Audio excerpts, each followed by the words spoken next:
Hello नमस्ते, आप सभी का स्वागत है आशीष क्लासेस पर। आप देख रहे हैं द हिंदू एडिटोरियल। और एडिटोरियल खास करके उन विद्यार्थियों के लिए है जो इंग्लिश के अंडरस्टैंडिंग डेवलप करना चाहते हैं। ये उन विद्यार्थियों के लिए भी है जो किसी कॉम्पिटिटिव एग्जाम का हिस्सा हैं। ये उन बच्चों के लिए या उन बड़ों के लिए भी है जो चाहते हैं कि किसी भी स्तर पे हम ट्रांसलेशन सीख सकें। तो everything you will get through this session, like translation skills will be improved, your grammar level of grammar, understanding grammar, your comprehension skills, आपकी जो वोकेबलरी वाली जो चीज़ें हैं जो आप रटते आते हैं उनको भी रटने की ज़रूरत नहीं, क्योंकि जब एडिटोरियल पढ़ते हैं, जब न्यूज़पेपर पढ़ते हैं तो आपको वोकैब बार बार रिपीट होने लग जाती है, तो रटने की आवश्यकता पड़ती नहीं है। एक एसएससी के लिए कोर्स उपलब्ध है। एसएससी सीडीएस के विद्यार्थियों के लिए ये कोर्स जैसे ही आप बाई करते हैं सारे वीडियोज एक साथ आप एक्सेस कर पाएंगे। ठीक है, ये कोर्स आप एप्लीकेशन से बाई कर सकते हैं। ट्रांसलेशन का बैच अवेलेबल है, ये वाला बैच आप एक्सेस कर सकते हैं। और अब आपको पता है कि हम एडिटोरियल से पहले डिस्कस करते हैं एक क्लोज टेस्ट, जो कि आपको बहुत हेल्प करेगा आपके कॉम्पिटिटिव एग्जाम के लिहाज से भी। तो देखिएगा, आज़ादी ka Amrit Mahotsav is an dash by the government of India to celebrate and remember 75 years of independence and the beautiful history of its people, culture and achievements. Azadi ka Amrit Mahotsav is an dash. अब ये क्या है? आज़ादी का अमृत महोत्सव जो है वो गवर्नमेंट ऑफ इंडिया के द्वारा एक ये चीज़ है। क्या चीज़ है?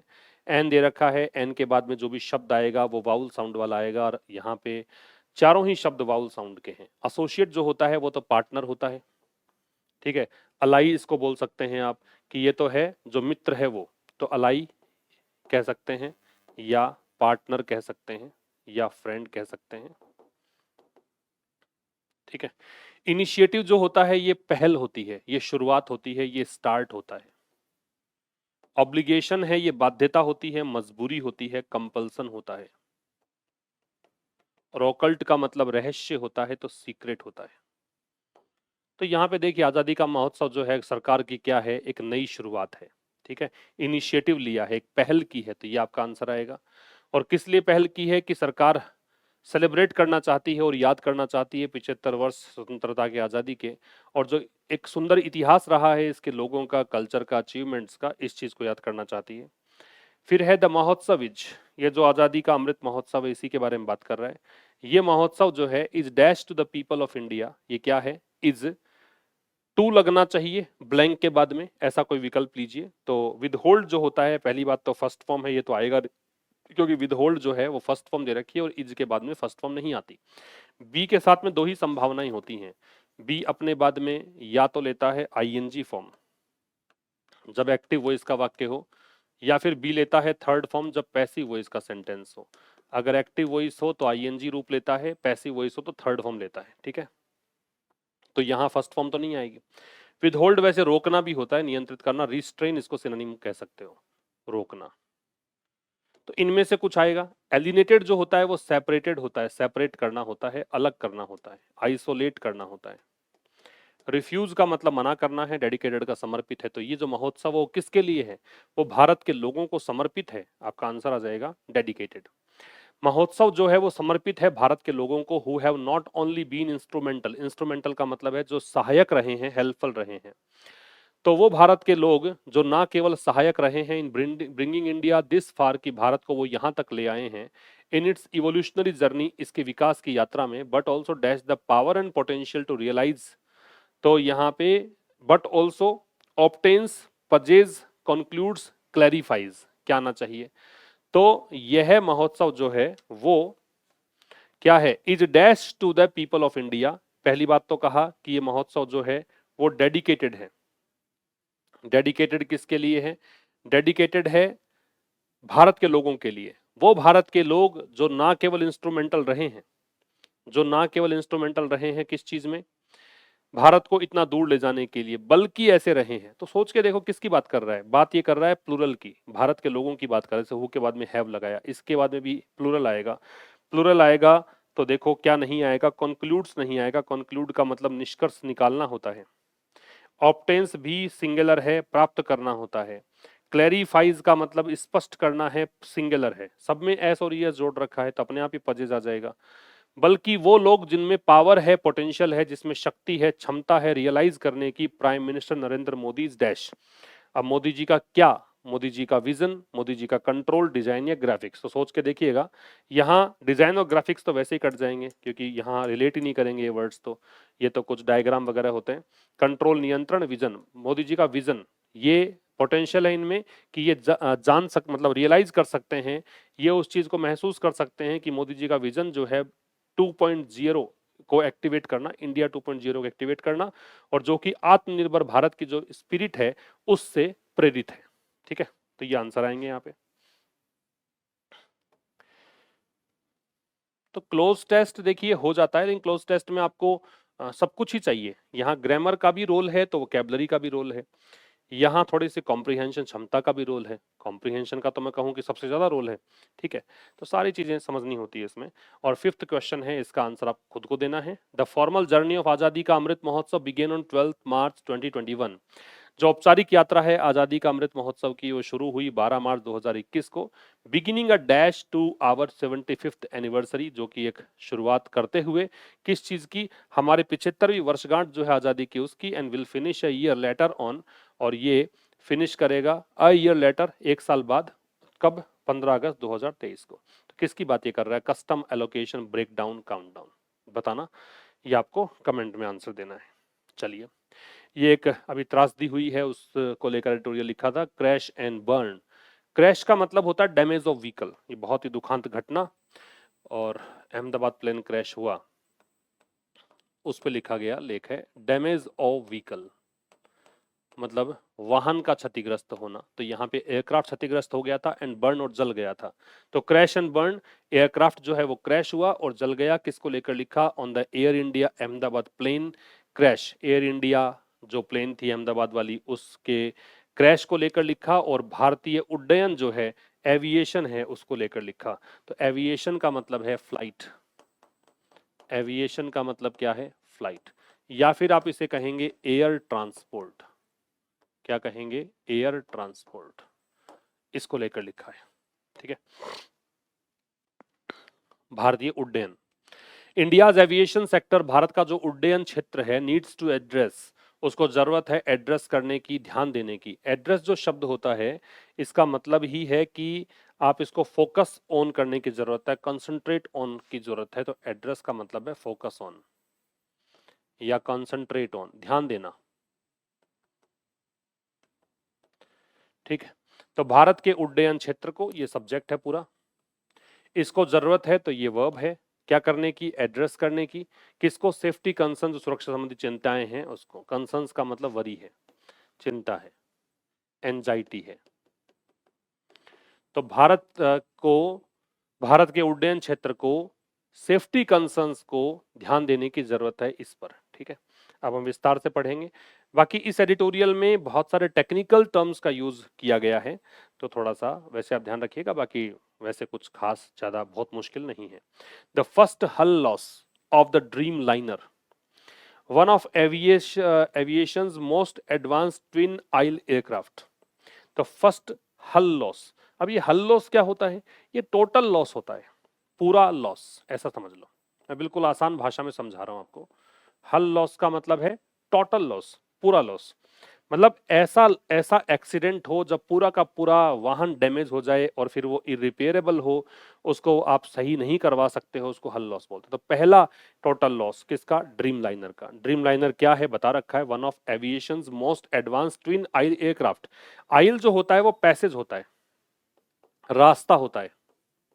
ठीक है, ट्विन मतलब दोहरा, एयरक्राफ्ट वायुयान है, एयरक्राफ्ट का प्लूरल नहीं बनता, याद रखिएगा। एयरक्राफ्ट जो है एक ऐसी नाउन है, जब आप नाउन पढ़ते हैं तो उसमें एग्जाम्पल पढ़ते भी हैं, जहां ऐसी नाउन पढ़ते हैं कि जीरो प्लूरल की कैटेगरी में आती हैं, जिसका बहुवचन बनाना भी हो तब भी वैसा का वैसा ही यूज करना होता है, उसमें कोई चेंजेस नहीं कर सकते, तो वो एयरक्राफ्ट है। तो पहला हल लॉस किसका, ड्रीमलाइनर का। ड्रीमलाइनर क्या है, one of aviation's most advance twin aisle aircraft, ये इस उड्डयन क्षेत्र का सबसे ज्यादा एडवांस्ड, सबसे ज्यादा प्रोग्रेसिव दोहरे पैसेज वाला एयरक्राफ्ट है। आइल होता है पैसेज, जहां पे रास्ता, जैसे सीट्स के बीच में रास्ता होता है ना, कि आप जो एक गलियारा सा होता है उसको बोलते हैं aisle. Is one that is unsettling, तो ये कुछ ऐसा है जो अनसेटलिंग है, बेचैन कर देने वाला है। अनसेटलिंग जो शब्द है इसका मतलब क्या है, बेचैन कर देने वाला, ठीक है। तो आप इसको लिख सकते हैं जो डिसकंसर्टिंग है, जो डिसकंसर्टिंग है, बेचैन कर देने वाला है, एडजेक्टिव है वैसे ये वर्ड कैटेगरी की अगर बात करें आप, तो ये क्या है, डिसकंसर्टिंग है। या फिर आप इसको और कह सकते हैं डिस्ट्रेसिंग, थोड़ा सा और आसान हो जाएगा आपके लिए, डिस्ट्रेसिंग भी लिख सकते हो, ठीक है भाई। तो one of India aviation's most advanced twin aircraft, तो ये कह रहा है जो फर्स्ट हल लॉस है ड्रीम लाइनर का, ये हल लॉस सब्जेक्ट है, इसकी वर्ब जो है वो ये है वर्ब, ये लिंकिंग वर्ब है, ठीक है। ये एक कुछ ऐसा है, वन मतलब लॉस के लिए आ रहा है, रिपीट किया इसने, तो ये जो पहला टोटल लॉस हुआ है ये कुछ ऐसा लॉस है जो कि बेचैन कर देने वाला है। मोर सो मतलब ज्यादा इसलिए है, ये एक फ्रेज के रूप में यूज किया गया है मोर सो का मतलब है कि टू अ ग्रेटर डिग्री, ज्यादा इसलिए है, टू अ ग्रेटर डिग्री, ठीक है।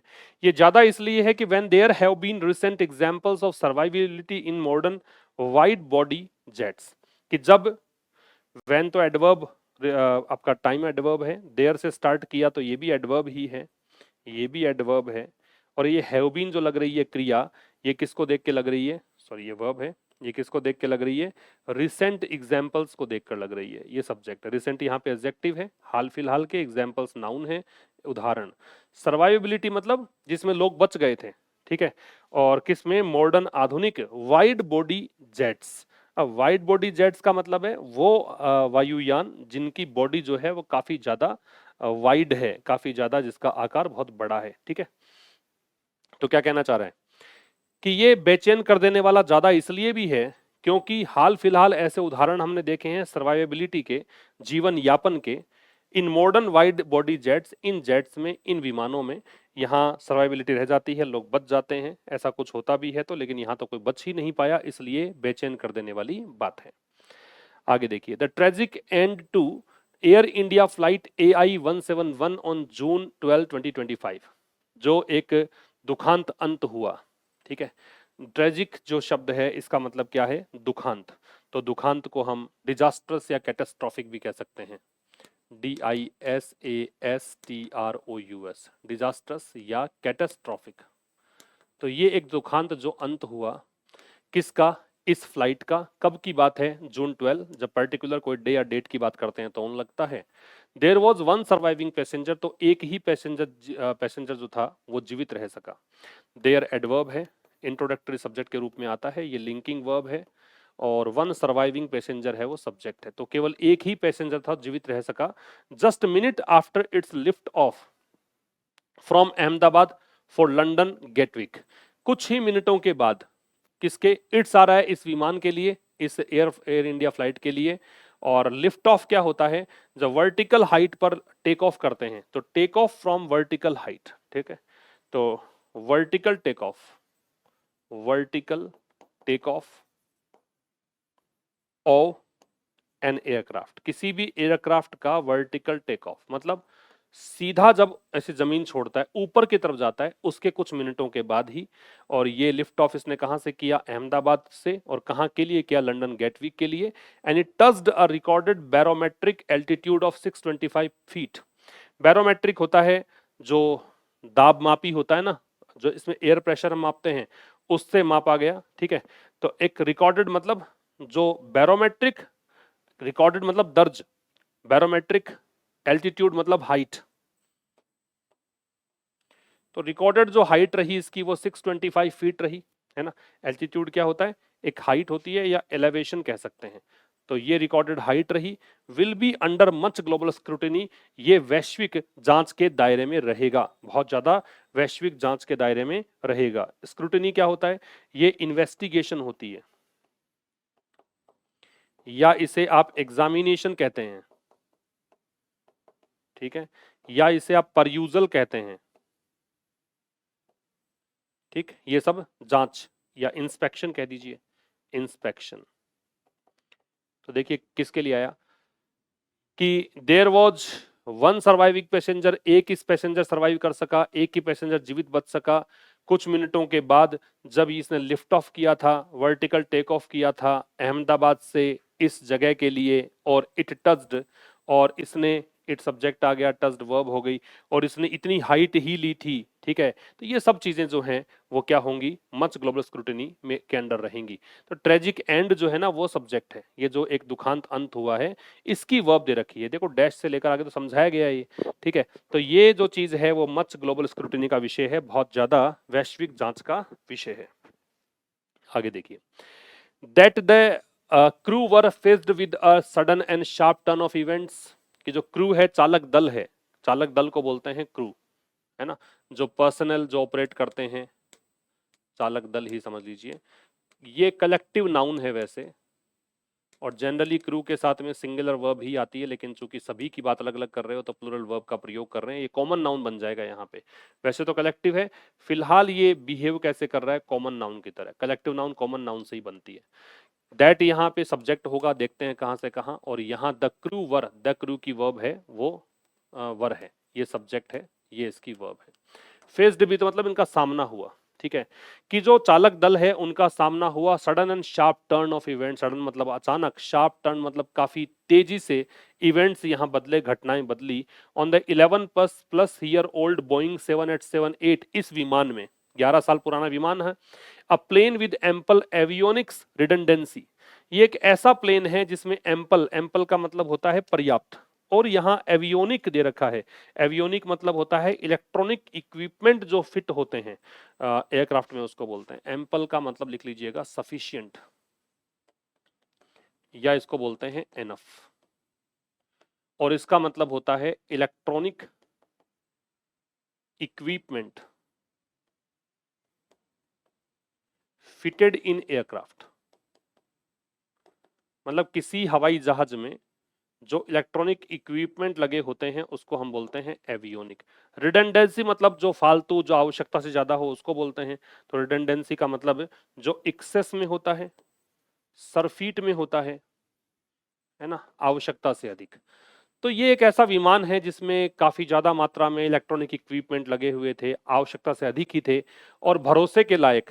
ये रिलायबल क्या होता है, डिपेंडेबल, जिस पे आप भरोसा कर सकते हो। भरोसे के लायक यहाँ पे ट्विन इंजन था, दो दो इंजन थे, है ना। इंजन का नाम दे रखा है the GEnx 1B67, rated eight 67,000, ये जो है IBS, ये पाउंड्स को बोलते हैं, ठीक है, ऑफ थ्रस्ट ईच। थ्रस्ट मतलब क्या है, थ्रस्ट मतलब एक प्रकार से जो आपको फोर्स, प्रोपल्सिव फोर्स बोलते हैं ना, आगे की ओर धकेलता, उसको बोलते हैं प्रोपल्सिव, प्रोपल्सिव फोर्स, ठीक है। तो क्या कहना चाह रहा है, रेटेड एट थ्रस्ट ईच मतलब प्रत्येक इंजन का प्रोपल्सिव फोर्स जो था वो इतना पॉइंट था, ठीक है।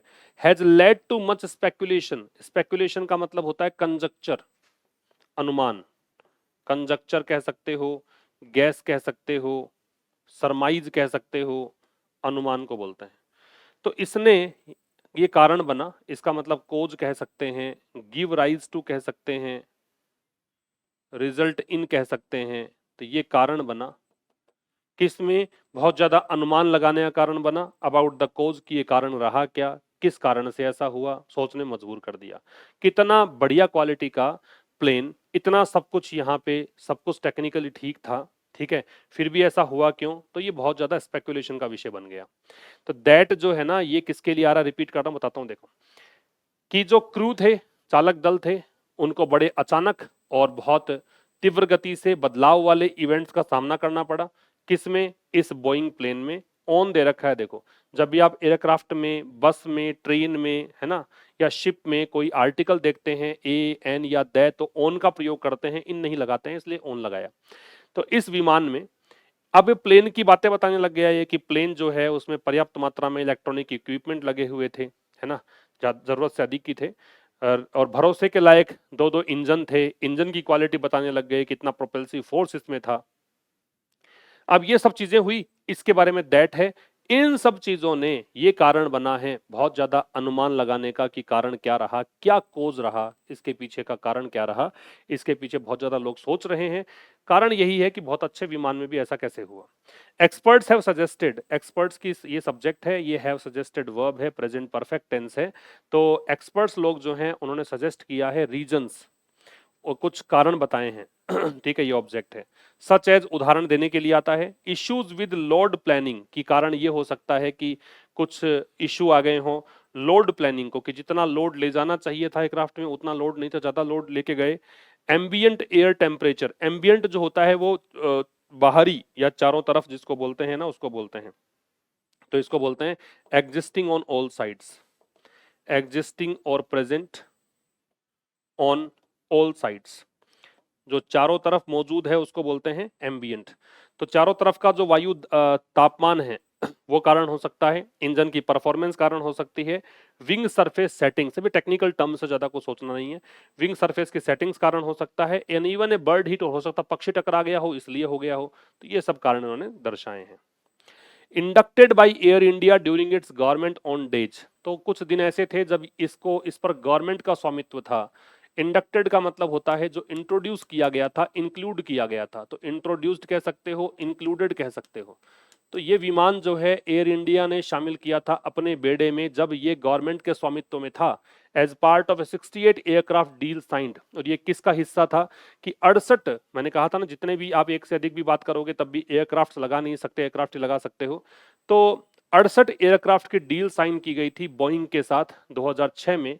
द सब फ्लीट, ये होता है उपबेड़ा, फ्लीट होता है जहाज, जो बहुत सारे जहाज हैं उसको ग्रुप को, उस कलेक्टिव ग्रुप को हम फ्लीट करा देते हैं, तो सब फ्लीट हो गया। मतलब ये उपबेड़ा जो है 7878S ये नाम है, हैज प्लेड अ रोल, इसने रोल निभाया है in its medium to long haul network expansion. किसमें, इसके माध्यम के रूप में, माध्यम कैसा, लॉन्ग हॉल नेटवर्क। अब लॉन्ग हॉल नेटवर्क का मतलब क्या है, लॉन्ग हॉल नेटवर्क का मतलब है काफी लंबी यात्राएं इससे हुई हैं, ठीक है। लॉन्ग हॉल नेटवर्क जो है इसका मतलब है काफी लंबी यात्राएं इसमें हुई हैं, ठीक है। फिर कह रहा है कि एक्सपेंशन, एक्सपेंशन मतलब विस्तार, टू यूरोप, यूरोप तक की यात्राएं, the far east and Australia, सुदूर पूर्व और ऑस्ट्रेलिया तक की यात्राएं, मतलब इसमें इसने रोल निभाया है। फिर समझिएगा, ये एयर इंडिया जब सरकार का इसका स्वामित्व था, है ना, इंडक्टेड ये वैसे पास्ट पार्टिसिपल है और बाई प्रेपोजिशन है, एयर इंडिया नाउन हो गया, तो एयर इंडिया के द्वारा इसको शामिल किया गया, ड्यूरिंग प्रेपोजिशन है, किस दौरान शामिल किया गया, इसके ये पजेसिव एडजेक्टिव है, गवर्नमेंट ऑन डेज, गवर्नमेंट के स्वामित्व वाले दिनों में इसको एयर इंडिया के द्वारा शामिल किया गया, किस हिस्से में, क्या पार्ट था, 68 एयरक्राफ्ट की डील साइन की गई थी, ठीक है। ये नाउन हो गया, ये साइंड एडजेक्टिव है, साइन की गई थी किसके साथ, ये प्रेपोजिशन है, ये प्रेपोजिशन का ऑब्जेक्ट है, नाउन है। इन फिर से प्रेपोजिशन है, ये इसका ऑब्जेक्ट है, ठीक है। तो अब बताया है कि ये साइन किया गया, the sub fleet of 7878S। अब सब फ्लीट जो है वो सब्जेक्ट है, ये जो उपबेड़ा है आगे नाम दे रखा है, हैज प्लेड इसने निभाया है, एक रोल, एक अपना योगदान दिया है, भूमिका निभाई है, किसमें, किसने बहुत बड़ा लॉन्ग नेटवर्क जो है वो कवर किया है, मतलब काफी लंबी लंबी यात्राएं इसके द्वारा हुई है। अब काफी लंबी यात्राएं मतलब ये हॉल जो है ऐसा समझ लो, हॉल ही देख लो, a long distance, a long distance, है ना, काफी लंबी यात्रा, इसका मतलब ये होता है। तो कोई भी डिस्टेंस लॉन्ग तो दे रखा है, खैर डिस्टेंस ही मान लो, a distance covered in a journey, किसी भी यात्रा में जो डिस्टेंस कवर करते हैं उसको बोलते हैं हॉल। तो ये अपना इसने रोल निभाया है किस रूप में, काफी लंबे नेटवर्क एक्सपेंशन में, मतलब कहां तक फैली हुई थी इसकी यात्रा, कहां कहां होती थी, यूरोप की यात्राएं, फार ईस्ट की यात्रा, ऑस्ट्रेलिया की यात्रा। द प्लेन्स ग्लोबल सेफ्टी, तो प्लेन की जो वैश्विक सेफ्टी रिकॉर्ड है, हैज बीन स्ट्रॉन्ग, वो काफी स्ट्रॉन्ग रहा है, इन जनरल, इन जनरल का मतलब है एज ए होल, सामान्यतया, एज अ होल। तो प्लेन की जो ग्लोबल सेफ्टी रिकॉर्ड है, प्लेन का जो वैश्विक सुरक्षा रिकॉर्ड है, हैज बीन स्ट्रॉन्ग, वो काफी स्ट्रॉन्ग रहा है इन जनरल कुल मिलाकर, but it has also been an aircraft, लेकिन ये ऐसा भी एयरक्राफ्ट रहा है, ये कंजंक्शन हो गया, फिर यहां फिर से सब्जेक्ट हो गया, हैज हेल्पिंग वर्ब है, ये आपका एडवर्ब है, बीन है वो मैन वर्ब है, फिर भी लेकिन यह एक ऐसा एयरक्राफ्ट टाइप रहा है that has raised some concerns, जिसने की, दैट यहाँ पे रिलेटिव प्रोनाउन है, फिर ये टाइप के लिए दे रखा है हैज रेज, जिसने की उठाए हैं, रेज्ड ट्रांजिटिव वर्ब होती है, और क्या उठाए हैं, सम कंसर्न्स, ये इसका ऑब्जेक्ट है, जिसमें कंसर्न्स तो है नाउन और ये है आपका डिटरमिनर, ठीक है। कुछ चिंताएं भी इसने खड़ी की हैं, ठीक है। आगे देखिए, फिर कह रहा है कि दीज हैव इंक्लूडेड, इसमें शामिल थे, दीज डेमोन्स्ट्रेटिव प्रोनाउन है और वैसे सब्जेक्ट बना, हैव इंक्लूडेड ये हेल्पिंग वर्ब और ये मैन वर्ब, ठीक है। इनमें शामिल थे असेंबली लाइन क्वालिटी कंट्रोल, ये सब टेक्निकल टर्म है, मैंने पहले ही बताया जैसे आपको। असेंबली लाइन का मतलब होता है कि a series of workers and machines in a factory by which a succession of identical items is progressively assembled. मतलब हिंदी में बताऊं इसको मगर, तो असेंबली लाइन का मतलब है कि बहुत सारे कर्मचारी होते हैं किसी भी फैक्ट्री में और एक ही तरह का सामान बनाते हैं, जो उसको बोल सकते हैं। तो एक ही तरह का सामान बनाने में हो सकता है कोई सामान डिफेक्टिव निकल गया हो, तो ये इनमें शामिल थे, ये चीज शामिल था। विसल ब्लोअर होता है किसी भी ऑर्गेनाइजेशन के जो भी काले कारनामे हैं, जो भी कह सकते हो कि इरेगुलरिटीज हैं, जो गलत होता है, अनियमितता है, उसको एक्सपोज करने वाला व्यक्ति जो होता है वो विसल ब्लोअर होता है। स्टेटमेंट्स है ना, उनके ज्ञापन। इंजन आइसिंग प्रॉब्लम्स, इंजन में बर्फ जम जाने की समस्या जिसके कारण इंजन फेल हो जाता है वो। दैट रिजल्टेड इन, जिसका परिणाम निकला। अ safety directive, a lithium aerospace battery related electrical system issue, तो ये परिणाम निकला। दैट लेड टू, जिसका परिणाम निकला एक्सटेंसिव वर्ल्ड वाइड ग्राउंडिंग्स की, बहुत बड़े स्तर पर, वर्ल्ड वाइड पूरे विश्वव्यापी स्तर पर, मतलब इसमें ग्राउंडिंग्स की गई। अब ये ग्राउंडिंग भी टेक्निकल टर्म है। ये इलेक्ट्रिकली कंडक्टिव पाथ का क्रिएट करने का प्रोसेस होता है। मतलब कभी भी जब एयरक्राफ्ट की आप सर्विसिंग करते हैं, रिफ्यूलिंग करते हैं, तो उसमें इलेक्ट्रिकली कंडक्टिव पाथ बनाना पड़ता है, उसको ग्राउंडिंग्स बोलते हैं। An emergency locator transmitter battery fire, मैंने कहा था टेक्निकल टर्म बहुत सारे हैं, तो ये चीज। दैट कोज्ड हीट डैमेज, जो कारण बना हीट डैमेज का। And in 2024 and in flight upset that was linked to a feature in the flight deck crew seat. मैं एक बार फिर समझा दूं क्या कहना चाह रहा है। दीज हैव इंक्लूडेड, अब ये दीज किसके लिए आया, ये यहाँ पे ये आया कि भाई इनमें क्या क्या शामिल था, मतलब इनमें क्या क्या चीजें शामिल थी।